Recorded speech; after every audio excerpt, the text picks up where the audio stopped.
Maria and Jason, just moments ago, Department of Education Superintendent Jon Fernandez began his State of Education address.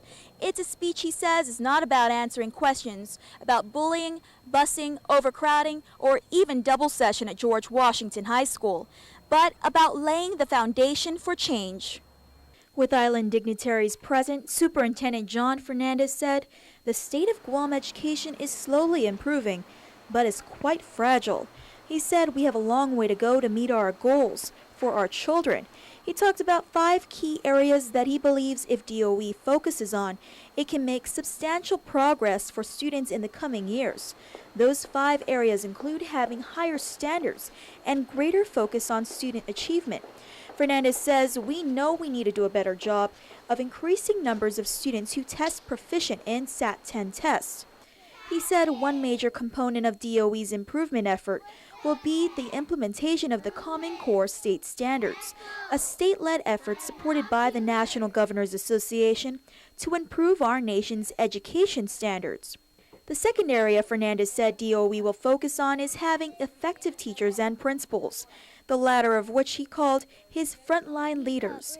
The superintendent saying he wants to make sure his teachers get the training they need and ensure DOE makes a concerted effort this year to build a stronger, more cohesive principal corps.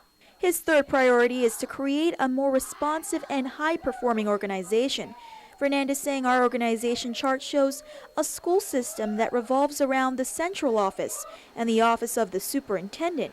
He said this is upside down. DOE must revolve around the needs of our students and classrooms. We need to facilitate solutions and not more red tape. He said he's committing to building a more responsive customer service-oriented agency. Fourth on his list areas he will focus on providing support for facilities, schools, and classroom needs. The superintendent listed off the many projects currently underway that are being funded with the $60 million in ERA funding for Guam, such as STEM renovations at GW and Onslow Middle School and renovations underway at Southern High School. Fernandez added that over the coming year, DOE will be working to create master facilities plan using the building-by-building assessment being conducted by the U.S. Army Corps of Engineers and incorporating the changing demographics and needs of our students. And finally, the superintendent said his fifth area he will focus on is maintaining a consistent and sustained path toward improvement.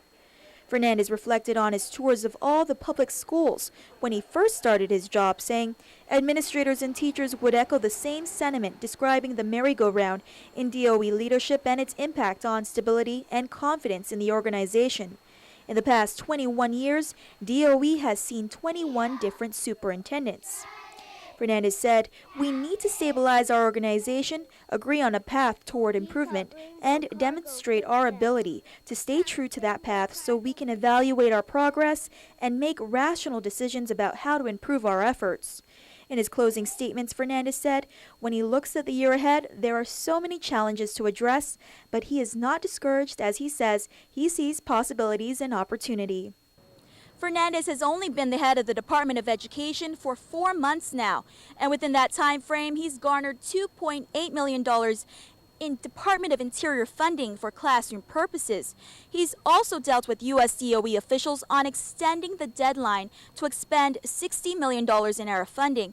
And lastly, he's also identified funding to outsource busing and bus driver overtime for double session at George Washington High School.